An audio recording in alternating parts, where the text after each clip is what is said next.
अब जरा खबर वाले स्टॉक की तरफ बढ़ा जाए। 4 निफ्टी के रिजल्ट्स कल आने थे। नेस्ले आ गया था दिन के दौरान, बढ़िया, खैर 2.5% मजबूती के नंबर अच्छे थे, 2.5% ऊपर बंद हुआ। बाकी तीनों बाजार बंद होने के बाद आए। अब उनकी चर्चा करी जाए। समय रहा तो नेस्ले पे व्यू भी ले आऊंगा किसी एक्सपर्ट का। पहला, बजाज फाइनेंस।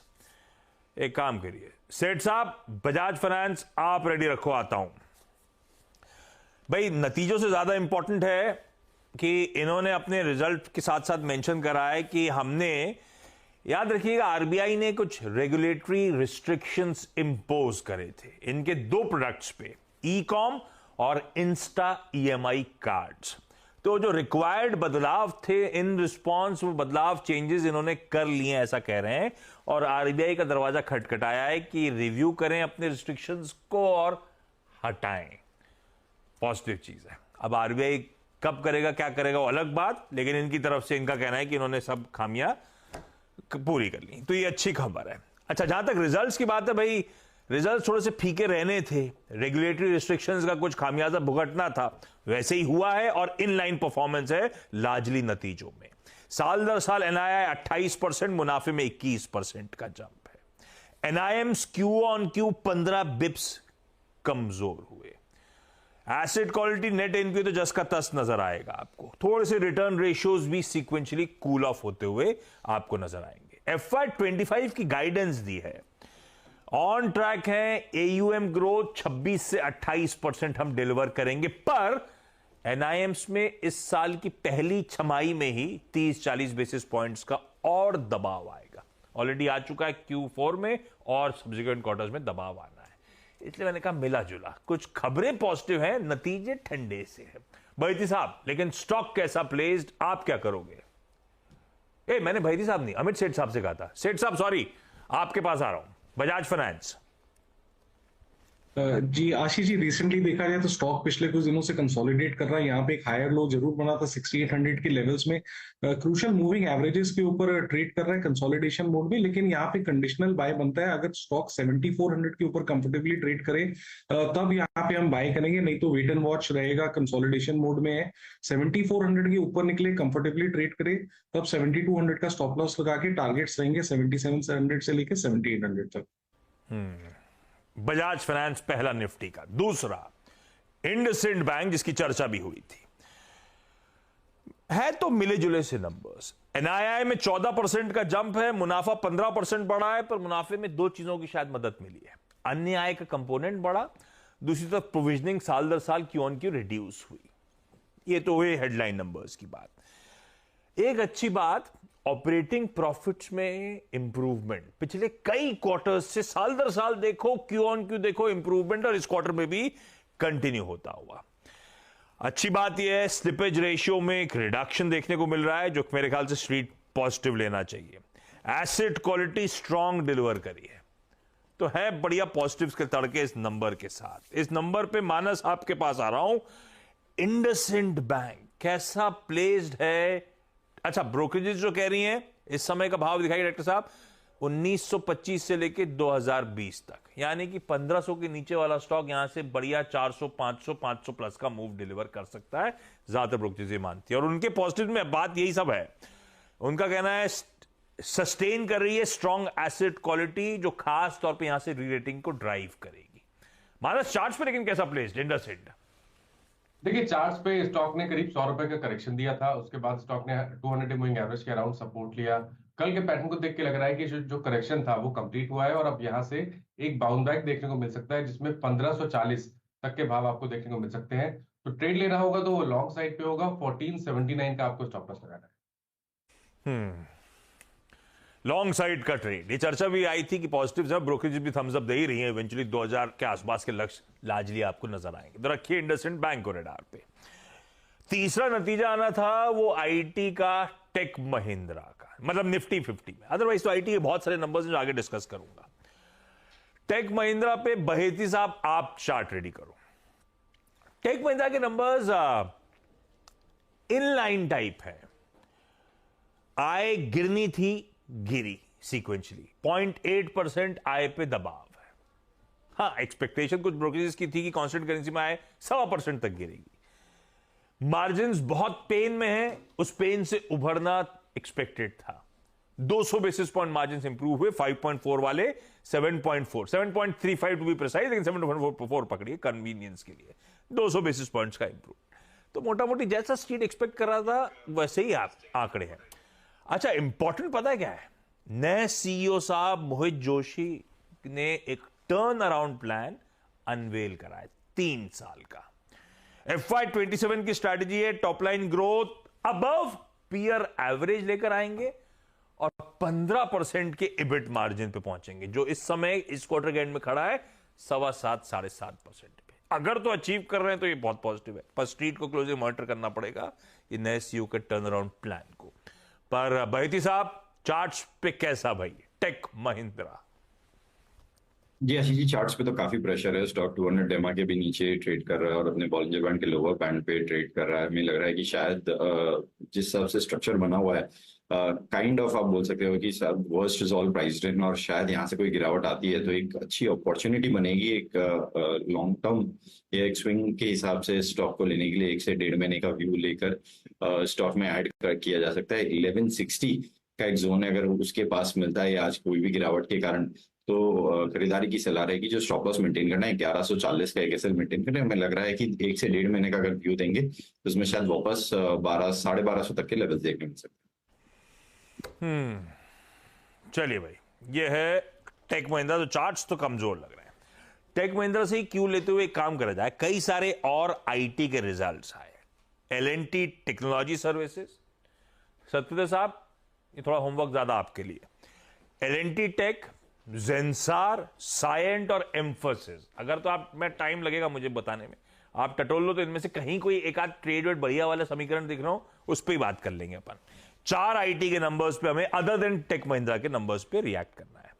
इनमें से 2 कमजोर दिख रहे हैं, 2 बेहतर दिख रहे हैं। पहले कमजोर बात करी जाए। एलएनटी टेक्नोलॉजी सर्विसेज, डॉलर आए 5% क्यू ऑन क्यू बढ़ी, यही उम्मीद थी 4.25% बढ़ने की।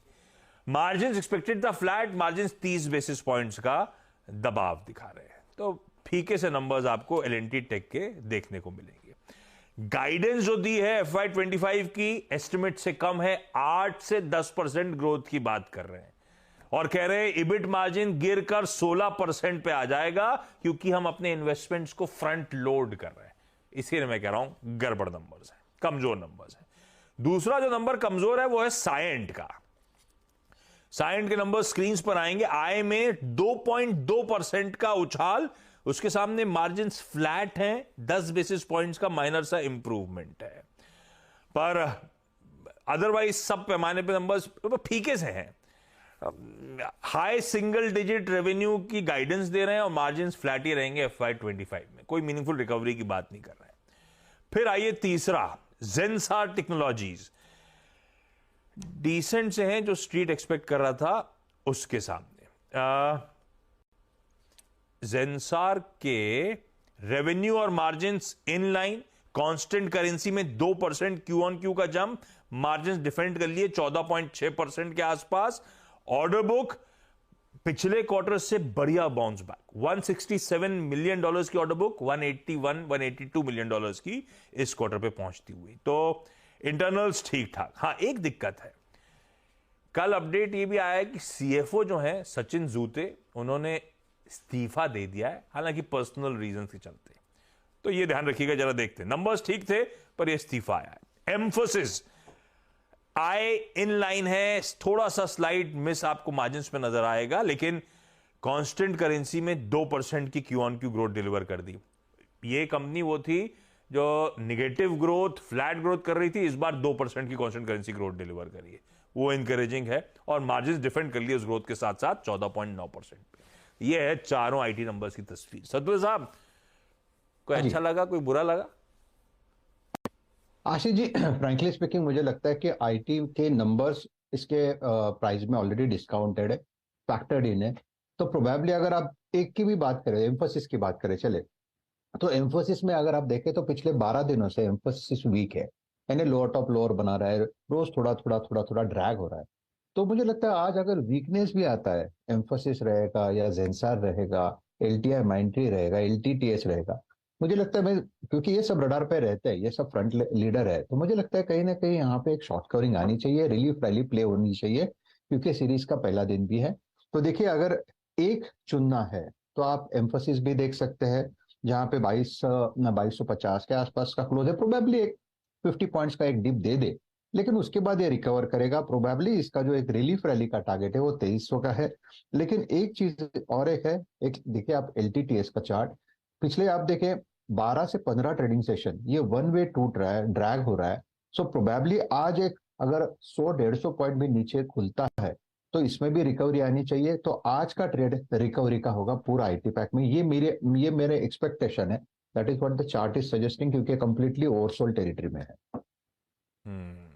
चलिए बाकी के नंबर्स क्विकली रन थ्रू करा देता हूं आपको। आवास फाइनेंशियल्स के नंबर्स, साल दर साल एनआईआई 14%, मुनाफे में 12% का जंप। जो इनकरेजिंग है वो है क्यू ऑन क्यू डिसबर्समेंट्स 39% और एसेट क्वालिटी में improvement. Equitas small finance bank आय 11%, आय से मेरा मतलब है एनआईआई 11% और मुनाफे में 9% साल दर साल का जंप। डिपॉजिट ग्रोथ तो अच्छी करी, 43% year on year, Q on Q 12%, पर एडवांसेस थोड़े से पीके हैं, क्यू ऑन क्यू 5% के आसपास। प्लस एनआईएम्स में 20 बेसिस पॉइंट्स का दबाव है, प्लस थोड़ी सी एसेट क्वालिटी का डिटोरिएशन है। यूटीआई एएमसी जब देखे तो नंबर अच्छे लग रहे थे, आय और मुनाफा मेरे ख्याल से जो स्ट्रीट एक्सपेक्ट कर रहा था उससे बेहतर नंबर डिलीवर करा है, वो आपकी स्क्रीन पे चल रहा है।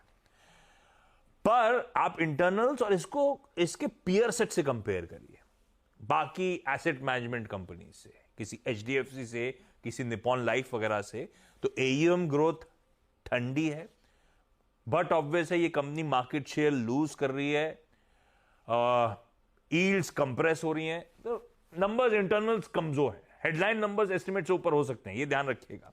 शैफलर इंडिया एक और रिजल्ट आया था, कमजोर दिख रहा है। आय साल दर साल केवल 9% का जंप है, मार्जिन 100 बेसिस पॉइंट्स कॉन्ट्रैक्ट हुए, गिरे, और मुनाफे पे 25% का दबाव।